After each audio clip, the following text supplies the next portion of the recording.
been a minute. This feels so awkward again. Like, I never felt that I was particularly good at this stuff, but I got to a place where it didn't feel as awkward anymore to talk to the camera, and now I'm back where I started, basically.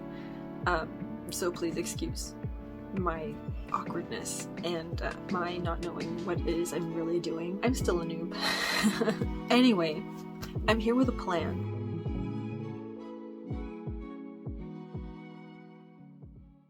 Hello, welcome. I hope you're doing well. So, I don't know if any of you remember me, and I wouldn't blame you if you didn't, because I think it's been like 8 months since the last time I made a video. I realized that it's been like 8 months since the last time I uploaded anything, and it's just been because I fell into a bit of a slump and I wasn't reading all that much, and so I didn't really feel like making any videos, and then I just continued not feeling like making any videos, so I didn't. I did read some more though. I did read a few more books between the end of summer, where I kind of stopped updating, and the end of the year. I'm feeling more up to it now. I've had a really great reading year so far. I've read a lot, and I really hope that I don't jinx myself, but it's going really well. So now I have a lot of books to talk about, and I'm really excited about it. So I figure now that I'm finally in the mood, I am planning, even though it's the end of April and the beginning of May, I am going to make a kind of wrap-up thing of the books that I read last year, because like I said, you guys will be up to date. If you watch my previous videos, you'll know what I read for the first half of the year, but the second half of the year, I mean, I didn't make any videos. So my plan is to make either a wrap-up of all the books that I read last year, or like a wrap-up of the books that I read the last half of the year, and then also make a favorites of 2024 video. Those are the next videos that I'm planning on making, so I hope that I manage to do that. And then they'll go up after this one. So we're catching up. We're almost at the halfway point of the year, but you know, let's ignore that for a second, okay? We can still talk about last year. So yeah, that's my plan. But first and foremost, this video. So today's video, the first video in like 8 months.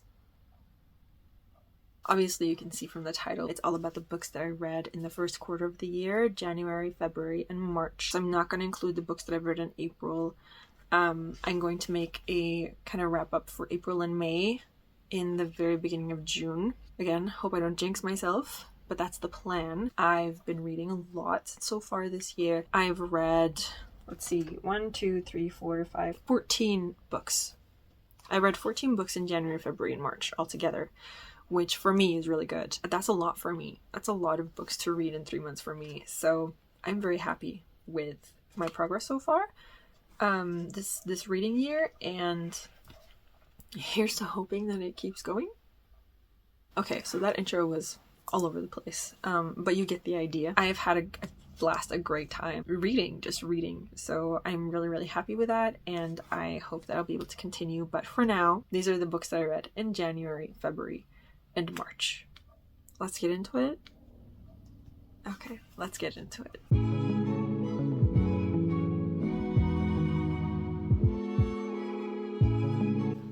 God. Piles just make a mess of things. Oh my goodness. Okay, this is not the right. Okay, here we go.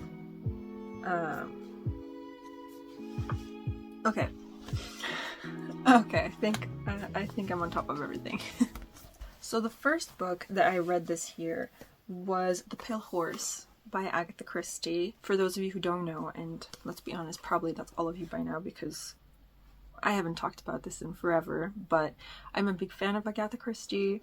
I really like her stories. I've watched all of the David Suchet Poirot adaptions, and then a variety of the Miss Marple adaptions, but I've seen all of the stories that have been adapted to TV. And so a few years ago now, I decided that I wanted to read the novels as well. They're not very big books, and they're very, like, you fly through them, and so I wanted to read as many of her books as I could, particularly the stories that I already knew I enjoyed. The Pale Horse, the film, I really, really like. It's not originally a Miss Marple, but they made a Miss Marple movie out of the story. So they incorporated Miss Marple into the story for the movie. And I really, really enjoyed that movie. The book was a little weird. The book was a little weird, and I didn't really vibe with it. This is one of the books where, I think also the first one that I've read, where Agatha Christie incorporates the kind of like surreal, some surreal elements. And I mean, that's kind of the point of the story, that there's like witchcraft and stuff like that involved. It felt a little weird.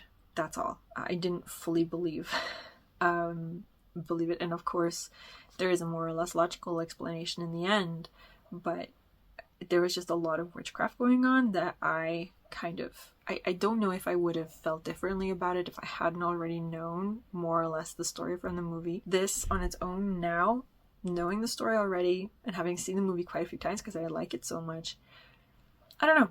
It's not my favorite. It's not my favorite of hers. I still enjoyed it. It was just a little weird. The second book that I read this year was Yumi and the Nightmare Painter by Brandon Sanderson. I don't know if those of you who have been around here before will remember. I gave the first Mistborn, I don't remember what the Final Empire, I think it's a Mistborn book. I gave it a try and didn't really enjoy it all that much. I went into it with the completely wrong expectations, and so it wasn't the story that I wanted to read and that I was expecting to read, and I didn't really have a great time with it. And so I've been a little nervous about reading more Brandon Sanderson, but this is a standalone and it was very different, and I figured, you know what, this is a safe place to go. After that experience, this felt like a safe place to go, so I did, and I really enjoyed it. I thought this was a lot of fun. It was very, very different. On the whole, this was so fun. This was so good, and I had such a good time with it. I really enjoyed the characters and their worlds and the way their worlds intertwined, and just the whole thing was fresh and enjoyable and dramatic and very, very, I don't know, it felt unique. I thought it was so cool. I remember being a little confused as to the Nightmare Painter aspect for a little while until he made it very clear what it was that they did. But in the beginning, I was a little worried that I wouldn't understand what was going on, but it cleared up, and after that point, it was just a blast, and I think I read this pretty quickly. So yeah, this was my second book of the year. As you can see, I had a pretty great start of the year. They're not too big, and I flew through them, and they were very different, which I think is a theme, really, that you'll see, that I've started picking up really different books from what I read previously, more or less all the time. And I think that's what's been keeping my reading mood so efficient. Anyway, those were the first two books I read. Then I read Remarkably Bright Creatures by Shelby Van Pelt. This was a spontaneous buy. I didn't know anything about the story, but I heard about the book, and it's piqued my interest because it's so different. I was intrigued by just all I knew was that it was about an octopus, which is so weird, but like in a refreshing way. So I gave in one day and got myself a copy and sat down and started reading, and I read this pretty quickly and I really, really enjoyed it. Fun isn't quite the right word. It's also quite sad, but I couldn't help but find it a little funny when we got the interludes with the octopus, which the story, it's not really about the octopus, but the octopus plays an important character that kind of ties the whole story together, and it's just such a fun idea. I really liked the kind of that particular method of moving the story, and although it's one of these books that will make you feel, at least it made me feel, that particular kind of method of tying a story together was just it's just weird and fun. And although it's also quite sad, I really enjoyed this particular story. I thought it was really good. It's also, I mean, it's set in the USA, but the main character has, I think her parents immigrated from, I think, Sweden. It was either Sweden or Norway. And so I, being a Scandinavian, you know, can't help but really like that. Or that there are, it was Sweden because of the Dalahästar, the Dala horses, which my mom also collected for a while. She also collected the horses that the main lady in this book collects. Really fun detail that I really enjoyed. So yeah, Remarkably Bright Creatures. Pile is falling over again. Too many books. Although, there can never be too many books. Okay. Next I read The Door-to-Door Bookstore by Karsten Hein. It's translated from German, and this particular book, not so different from Remarkably Bright Creatures in that it's a kind of like, maybe not so much cozy, but it's one of those stories that's a little heavy, but also a little sweet, and that kind of just gives you some nice quotables and some things to think about. I guess I really like these books that kind of are a mix of everything, some sweetness, some sadness, some depth. This was another spontaneous pickup for me. I saw it in a bookstore and loved the title, and it was pretty short, and I was like, you know what, okay, let's give it a try. And I started reading it pretty much immediately. I started reading it that same day anyway, and again, it didn't take me long to get through and gave me a bunch of feels. I remember being a little annoyed. I was a little annoyed at one of our characters, Shasha, who is the little girl that starts appearing in this older man's life as he goes on his route to deliver books that have been ordered at this little bookstore. He brings the books to the people that have ordered them, and it's an interesting gallery of people that we meet through the bookseller. And one day, this little girl, Shasha, shows up and she's like, I've been watching you deliver or go around the town forever, and now I want to know what you're doing, and I want to follow you around. And she follows him around on his route and meets all these people as well. And she was a little annoying sometimes, but I got over it. It's just one of these, you know, again, one of these sweet but sad but sweet stories that are uplifting in their own way, and that I seem to really enjoy. The book-to-book store, no. The Door-to-Door Bookstore by Karsten Hein was the 4th book I read this year. I closed off the month of January with The Legend of Zelda, the Ocarina of Time. I don't really know how to pronounce that. The Legend of Zelda. This is a manga. I got myself a Switch for Christmas or New Year's. I got myself a Switch, and one of the games that I was considering was Zelda, but I am someone who's never played Zelda before. I've just heard of Zelda. I know Zelda exists, and I thought until I read this that this was Zelda. Turns out that's not Zelda at all. This is, what's his name? Link? And that was all I knew, that it was video games. And I figured, you know what, before I decide whether or not I want to get a game that is based on this character, I might as well get into some of the story of Zelda and Link, I guess. So I picked this up. It's really, really nice. It's a really nice book to have on your shelf. It's really pretty. So that didn't hurt. And I decided to just see what it was about. And I liked it. It was fun. I am not really sure where exactly I'm supposed to start with Zelda when it comes to reading. Not that I know where to start with the games either. I think this was an okay place to start. I feel like I have some of the background now, and if any of you have any idea where I should go next, because I know there are some more books in this collection, like this particular edition collection. They're purple and red and something else. I don't really know which one to read next. I think I had an idea, I googled it, but it wouldn't hurt to just double check with and cross-reference with some of you guys who might have read these. Looking back now, I need to flip through to actually remember all that much. So I don't think it's my favorite manga. That doesn't mean that it's not good.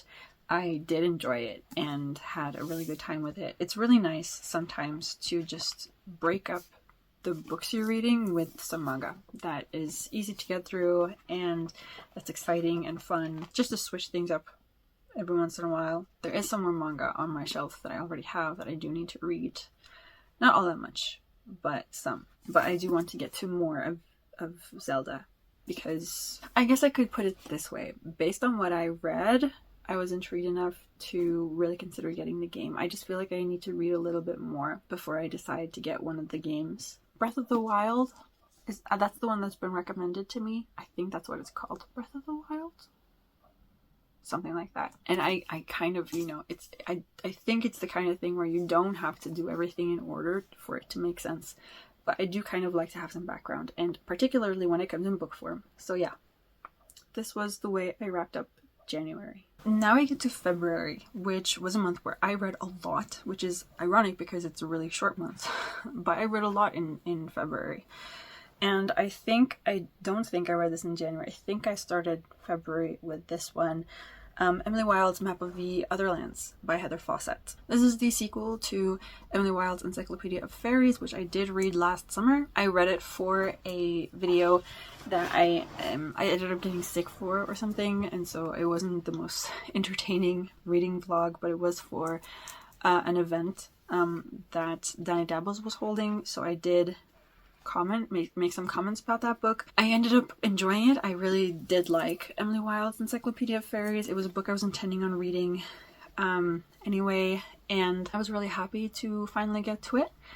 This is then again the sequel, and here we head into, I think, the Austrian mountains. I really like this one, and I think I liked it a little more than the first one. Again, I did really like the first one, but I think this one was even better. Although maybe they are more on equal footing. I'm not sure. I don't know. Actually, don't quote me on it. Never mind. I don't know which one I like best. They're pretty even, I think, actually. To me anyway, they're pretty evenly ranked, which we love consistency from authors who write series. It definitely like consistency. So yeah, I read this one in preparation for, or no, because the last one came out, but I'm collecting these physically because I really enjoy them. I'm collecting them physically, and I have the first one and the second one in this normal sized paperback, and the normal sized paperback for the third one doesn't come out until like January 2026, so I didn't have to rush to read this one. I just forgot myself. This just means that I'm gonna have to reread these two books before I get to the final one, which was the Compendium of Lost Tales, I think, which I'll get to when that comes out in this paperback size, because they need to match. They really, really, really do. But yeah, I really like our main characters. I really like the fairy world. I like that it's dangerous, but like in a very lethal way and not in the kind of romanticized way. I like that they're actually really lethal and not at all kind to humans. Few exceptions, even though even that kindness is kind of bought by favors and stuff. I find it very interesting, kind of fascinating. I like that there's such a variation and that there's so much going on with the fairy world. There's politics to it and like a hierarchy and all that stuff, but there's so many different types. They have different levels of magic and what they do and what they like and what they don't like and how much they involve themselves with humans and how dangerous they are to humans, which I guess I think all of them are if they want to be, and that they're not trustworthy and all that stuff. I find it so fascinating, and I really, really like the scholarly. She writes these books as her personal journal, right? And I really like that. I do like that approach, even though sometimes I felt in the first one, sometimes it got a little, not tedious or boring, but like it is a journal she's keeping in order to write her book. And so there were some times where I didn't love the pacing. I think that's what I said, but I don't know. I think it's just something that I had to get used to, because I don't really think I have that complaint here, and I don't think it's written all that differently. So yeah, the Map of the Otherlands. These are just, they're fun. I like them. I'm really looking forward to reading it's a similar series, I guess, about a woman who was studying dragons. I don't remember the series. I think there's 5 books. I can't wait to read those because they're kind of like the same vibe as these, is my impression anyway. After reading Emily Wilde book 2. I read 2 ebooks. The first was a very, very short ebook that was basically, I don't know if it was supposed to be an essay or something, but it's basically just a little snippet of Octavia Butler. It's A Few Rules for Predicting the Future by Octavia Butler. She is the author of Parable of the Sower, which is one of the books that has been picking up a lot of attention the last few years again.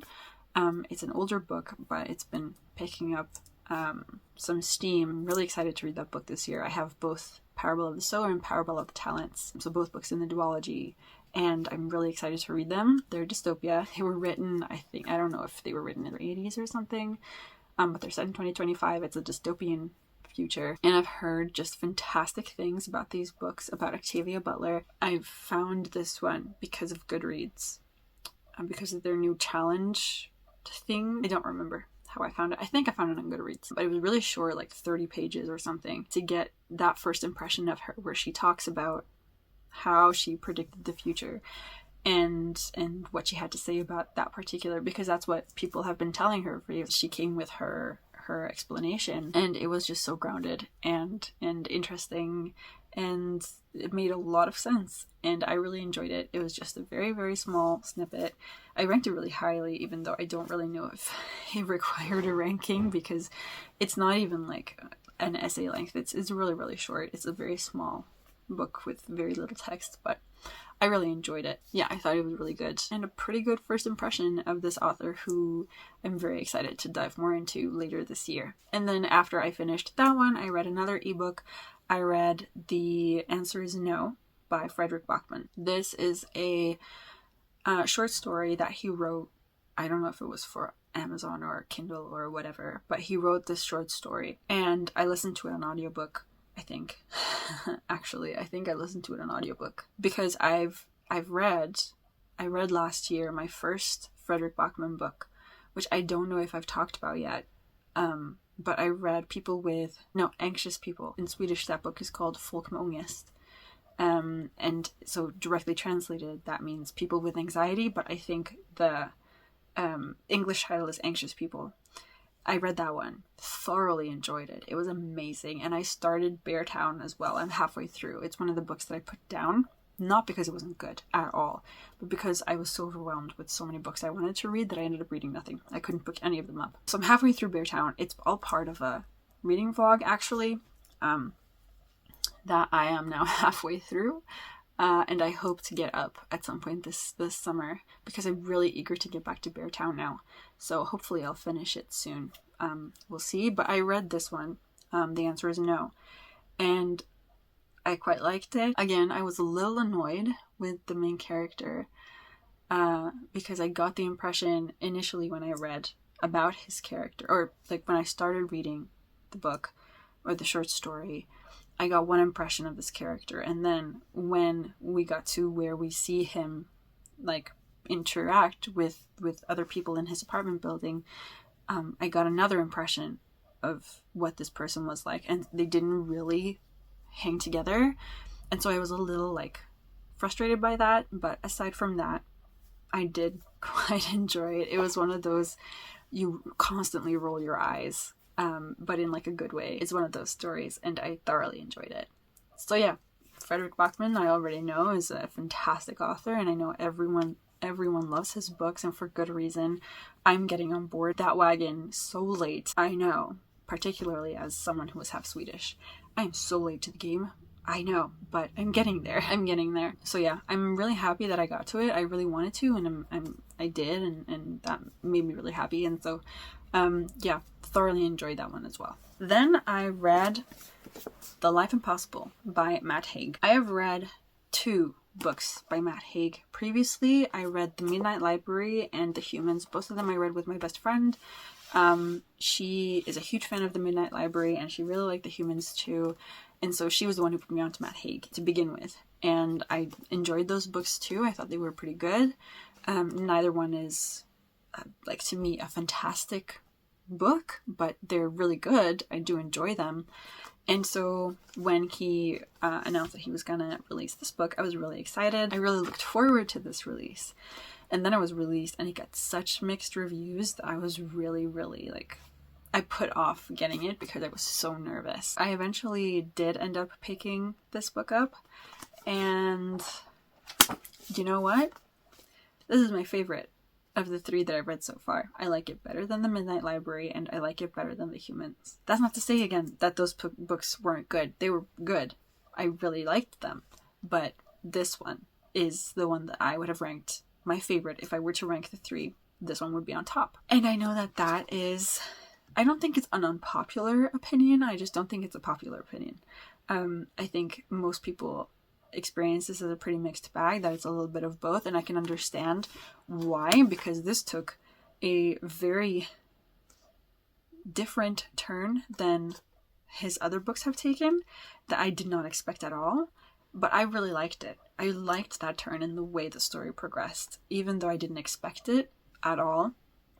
And I totally understand why that might have been a big reason why a lot of people were more on the fence about this book.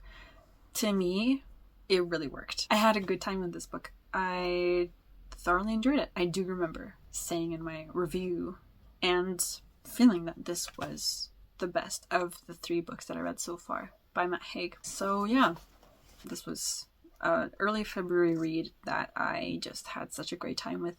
Next, I read Book Lovers by Emily Henry. I have already read People We Meet on Vacation. I've read Beach Read. And so this was my 3rd Emily Henry read. I think this is most people's favorite Emily Henry book. But of the 3 that I've read so far, this is my least favorite. I did not love this, actually, which I know that is an unpopular opinion, not a popular opinion at all. I like both Beach Read and People We Meet on Vacation more than Book Lovers. And it's because of the first fourth of the book. The first fourth of the book, I wasn't vibing with it. And it's partly my fault, or like partly on me, because I don't mind like enemies to lovers. I mind it when they're not really enemies. They're just dramatic. And that was what they were. They were just dramatic. And it just bothers me so much when there's so much drama for no reason. It bothers me. So the first fourth, I could have DNF'd it. I decided I didn't want to. I had a feeling that if I pushed through, there was potential for the rest of the book to save itself after that first impression. It did.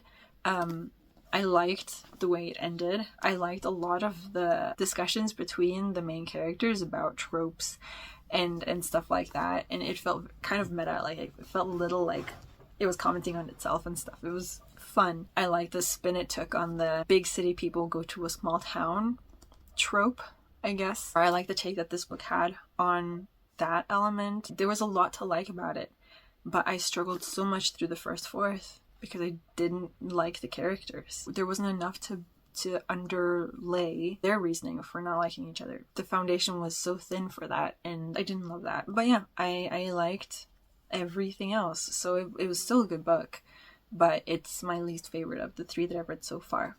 I have Happy Place and I have Funny Story, and I plan on reading both in hopefully not too long. I do want to read them at the latest late summer. I'll get through them both this year. I don't know if I'll get to Great Big Beautiful Life, Great Big Beautiful World, the newest book. I don't know if I'll get to that one this year. We'll see. But at least A Happy Place and Funny Story I think I'm going to get to this year. I'm going to try anyway, but there are a lot of books that I want to read, so we'll see. Anyway, I read Book Lovers by Emily Henry.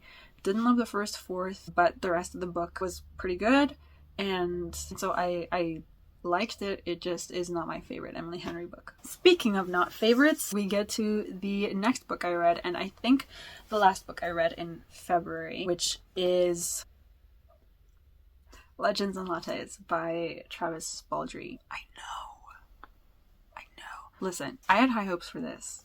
I had high expectations. I tried to manage them going into it. I love fantasy, and I like low stakes. I just think that the stakes were too low. I was bored, is what I mean. I was pretty bored. This book was a bit boring. I really enjoyed reading about them setting up the cafe, but I think that's because there was a lot of cleaning and getting new things and stuff like that, and I really enjoy the way that was told, but it was just too low. I was bored. I've been told that the second one is, even though it's still low stakes, it's not as low. So I've been told that I might like the second one better, and I will give it a chance, but it's not a priority. So yeah, Legends and Lattes, a very, very okay book. It was okay. It was fine. There's nothing really wrong with it. I was just... I guess I'm not really a low stakes story person. And I didn't know that until now.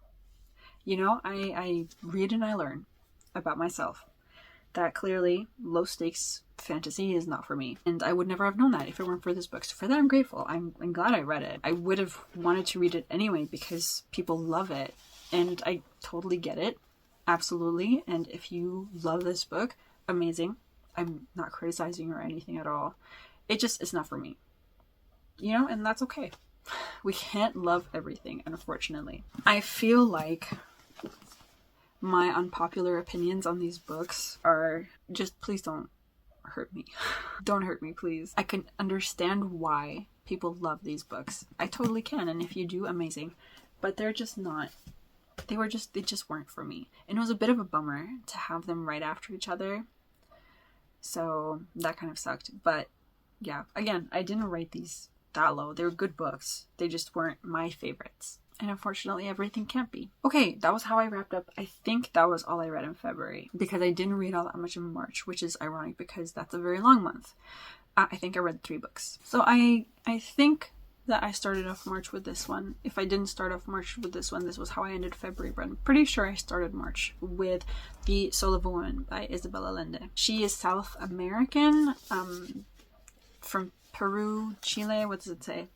Born in Peru and raised in Chile. It's translated from Spanish, I believe, by herself. And this is, it's basically about her and her growing up and going through life as a feminist, and the many ways that she was influenced by others and the many ways that she saw the world around her and the people around her. A very fascinating book. I had a great time reading this. This is my first Isabel Allende book. It's absolutely not going to be my last. There are 3 of her novels that I'm particularly interested in. Her newest release, which is coming out in the very beginning of May, is one of them. And then there are a couple of others that I've also been eyeing because they sound really good to me. I know she's written a lot, and a lot of it is fiction, but a lot of it is also non-fiction. That she's been through a lot, and that she's told a lot of stories from her own life. And she sounds like such a fascinating, cool person. And yeah, I'm really interested in diving more into her writing. Again, this is not a particularly thick book. I think it's, what is it? Is it even 300 pages? It's like 150 pages. So again, flew through this. She writes in a really, really engaging way. And even though this was nonfiction, it almost didn't feel like it. I really enjoyed this one, and I highly recommend it for those of you who are interested in reading about real women and their feminism, their battles, the things that they've gone through, the things they've experienced, the things that they've survived, the things that they've just women. Stories about real women. Huge fan. I'm already a huge fan of Isabel Allende, and yeah, I'm interested in trying out her fiction after this, and probably also some more of her nonfiction. So yeah, this was a great introduction to Isabel Allende, and I will be reading more from her. 2 more books to talk about, and I really feel like they couldn't be more different. The first one is Wings of Starlight by Alison Saft. I heard about this one and got it because it's Alison Saft. I haven't read any of her other books yet, but I've heard a lot about her, and I've been intrigued by some of her other books. And I looked her up and I saw that she was releasing this, which is a Pixie Hollow story about Queen Clarion, technically about Clarion and Mallory. And for those of you who have watched a lot of Pixie Hollow, or even just Peter Pan and Tinkerbell, this book has all that Disney magic. It just really, really, it gave me the same feeling as I get when I watch the movies that I grew up with. It's got excellent vibes, and I feel like Alison Saft really nailed that particular element. I'm not one of those people that have grown up with Pixie Hollow. I've seen maybe one of those movies, the Pixie Hollow movies, and it was a very long time ago. This is not really something that should have intrigued me, and if it hadn't been for the fact that at the moment when I decided to pick up this, I was particularly interested in reading Alison Saft, I don't think I would have picked it up, but I'm glad I did. I thought it was a really good book. I think those of you who have grown up with or love Pixie Hollow and those stories, I think you are going to love this, and I highly recommend it to you. If anyone else had like a Disney childhood the way I did, where there were just Disney movies that had that Disney magic that you associate so heavily with your childhood now, if you're one of these people, you might also enjoy this. I was invested in the story and I cared. I loved the vibes so much. I was so uncertain how I was going to rate this book. And I still am. For some reason, no rating feels right for this one. I think I've settled on like somewhere between 3.75 and 4 stars.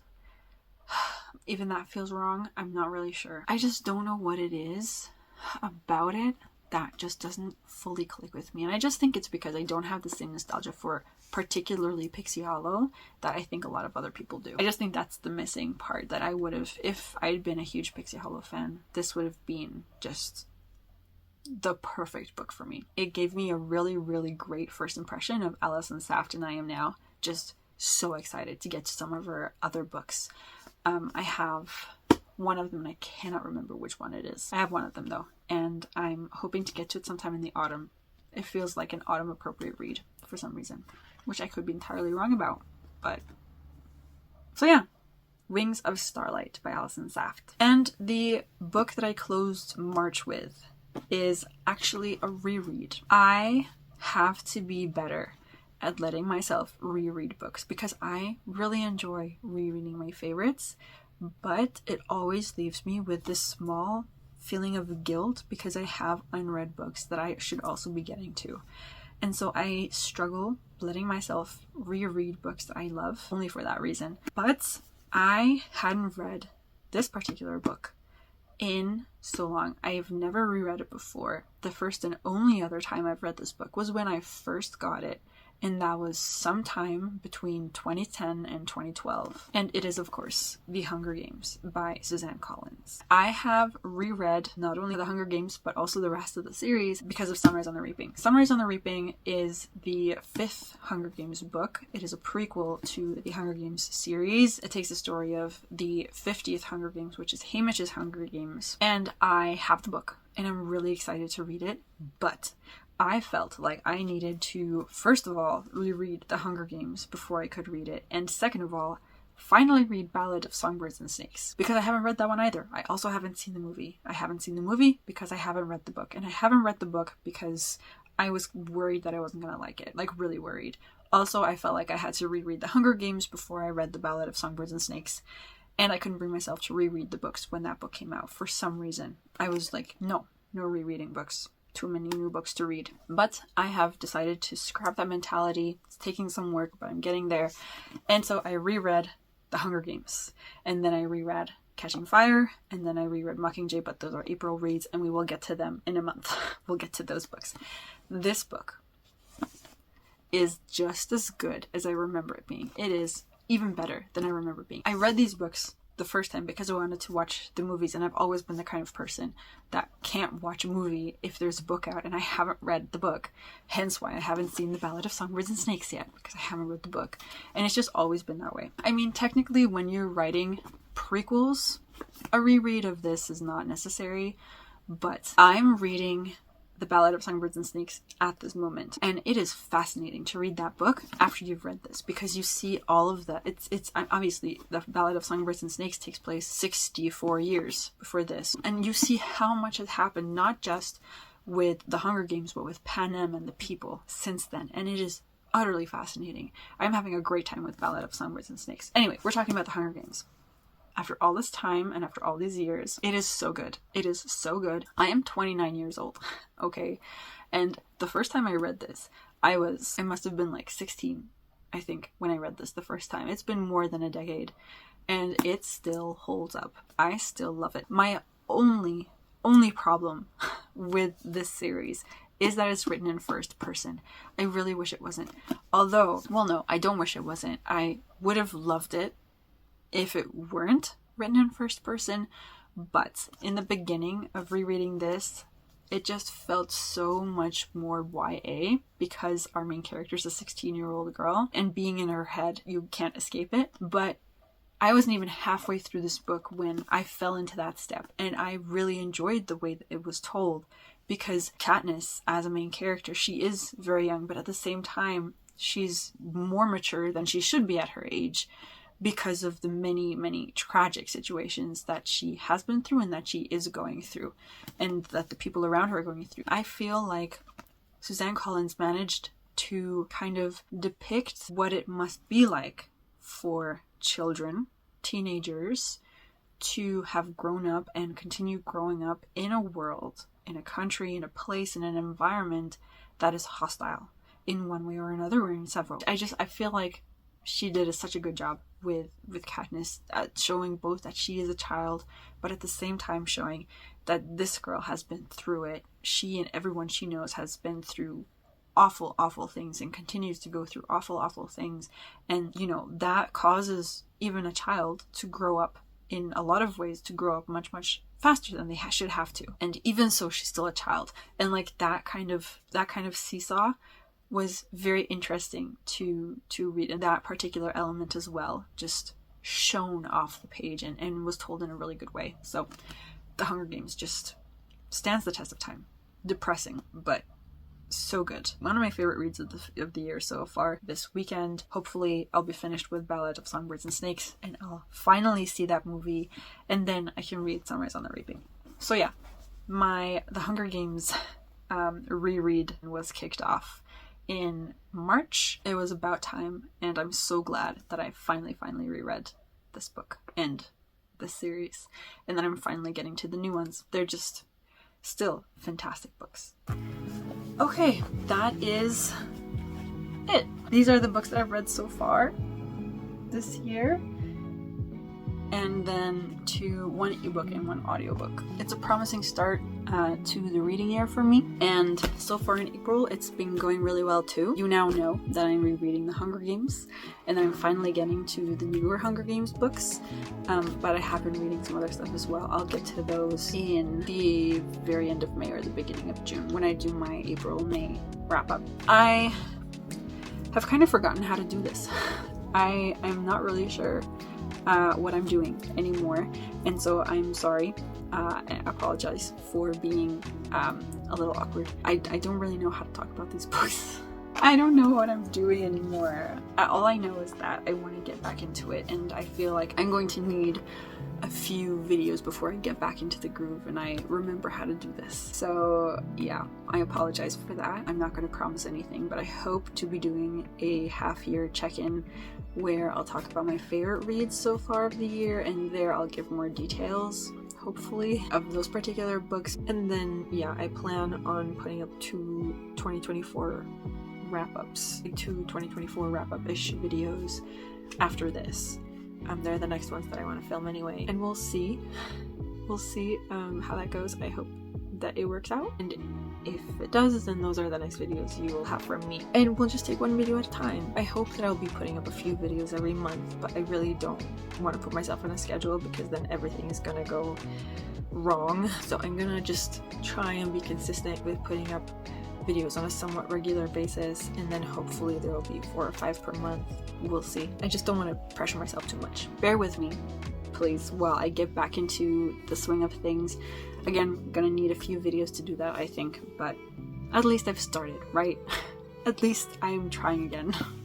At least I'm back, and that's something. But it's even though this is a little awkward, it's nice to be back. But that's gonna be it for this video. My first video back in far too long, like 8 or 9 months. It's crazy. Thank you so much for watching. I really appreciate those of you who are still here, even after all this time. It's really nice that some of you are back. You know, I don't plan on just vanishing again. If life gets more hectic, I still want to continue putting out videos. If I don't read as much anymore, I still want to put out a video every now and then. Maybe it might even motivate me. I have still not quite found the balance, but I'm working on it, and hopefully I'll get there. Just bear with me. So yeah, thank you for those of you who have returned. Hello to all of you who are new. I appreciate you guys for watching this video, and let me know what you guys have been reading. Let me know how your reading year is going so far, your bookish goals and ambitions, and what your favorite books so far that you've read are. If you've read any of the books that I've mentioned in this video, then feel free to let me know what you thought of them, and we can chat in the comments. That's where I'll see you. And with that, I will release you from this video. I hope you're all doing well. At least here in Norway, spring is well underway. I love the winter, but it always is just a little too long. Just a little too long. So I'm glad that the spring is finally here. Because of it, I'm in such a great mood, and I'm flying through the books that I'm reading, which is the best feeling. Just so much fun to be reading so many books and actually having books to talk about. So yeah, that's it for me. Thank you so much for watching. I hope you've had a really great week. I hope you'll have a really great weekend, and I hope to see you next time. Bye.